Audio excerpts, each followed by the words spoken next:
Good afternoon, everyone. I'm Romney Smith at WTOC for The News Now. This is where we bring you updates of stories that we're working on for you right now. And we are on various platforms. That includes our website, our apps, Amazon Fire, Roku, Twitter, YouTube, and Facebook. So thank you for taking just a few minutes out of your afternoon to get all caught up. So first, it was President Trump doing an aerial tour of Southwest Georgia to see the storm damage from Hurricane Michael.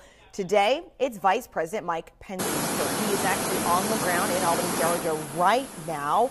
Vice President Mike Pence and Second Lady Karen Pence touched down in Albany, Georgia to visit the areas affected by Hurricane Michael.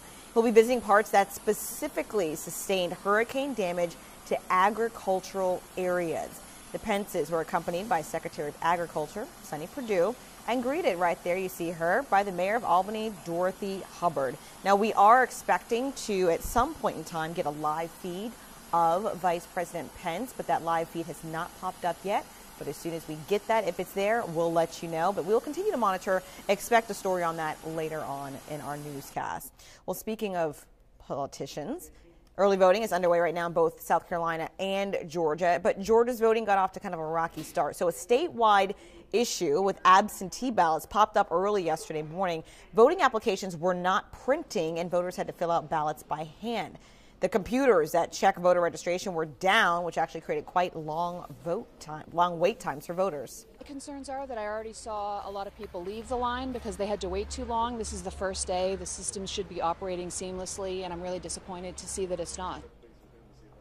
Election officials say the issues have been resolved, and early numbers show that there is a strong turnout in early voters all over Georgia right now, possibly signaling a higher turnout for the midterms, which of course is a great thing. Friendly reminder, if you registered to vote, we want you to vote on Election Day, which is in November. All right, so switching from voter issues to people running for office right now. Democratic governor candidate Stacey Abrams hosting 3 early voting rallies in our area today. So here's a lowdown. First, she'll be in Hinesville at the Stafford Pavilion at 3 p.m. Again, these are just to get everyone on their feet to notice it's time to get out and vote if you are registered early.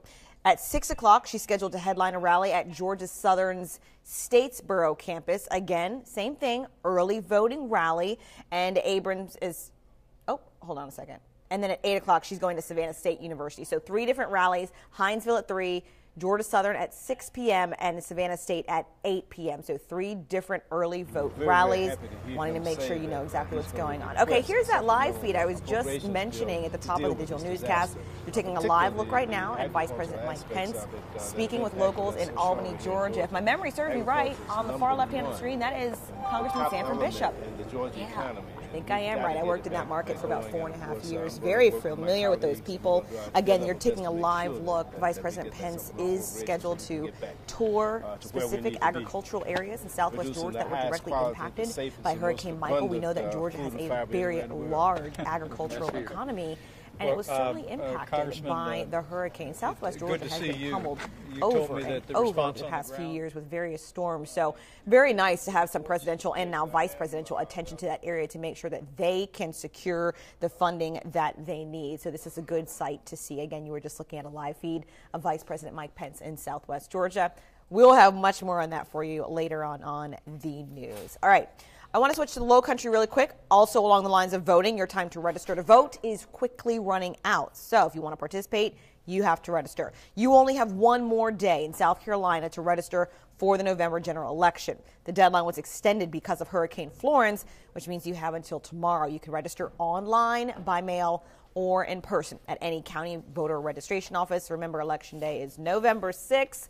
We'll be letting you know. We'll have team coverage all night long. Everyone's schedule is getting switched. It'll be a lot of fun, and we look forward to it. But, of course, we want you guys to go out and vote. All right, switching gears completely, let's take a look at weather from WTOC Chief Meteorologist Dave Turley. Happy Tuesday, Chief Meteorologist Dave Turley here with a look at what's going on outside, and that's nothing right now. As you can see on our Safe Life Security First Alert Live radar, nice and quiet. We got a lot of sunshine across the region. I think we'll see at least a slight chance for a few scattered showers trying to develop today, but the bigger story is going to be talking about some near record high temperatures this afternoon. Already, as we approach noontime, seeing those temperatures into the middle 80s.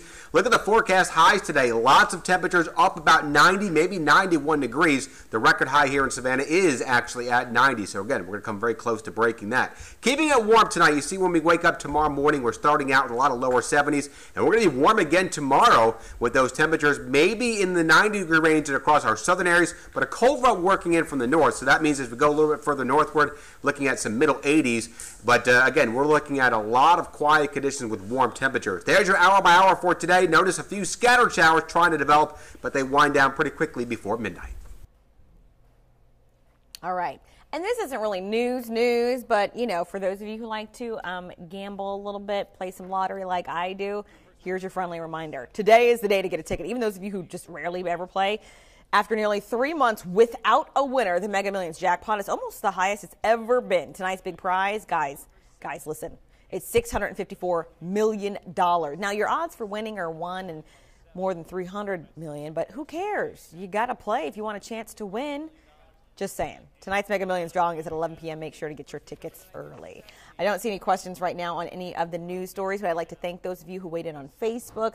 Bonnie Assoud, Sasha Williams, Howard Grant, Wendy Henry, Nicole Jackson, and Teresa Braddock. Thank you so much for watching. I'll be back at 3 p.m. I'm going to go listen to what Vice President Pence is saying, and I'll have more for you at 3. You can always reach us as well online at WTOC.com, as well as our social media platforms. That's Facebook, Twitter, Instagram, YouTube. Join us. We'd love to interact with you there. Have a great afternoon.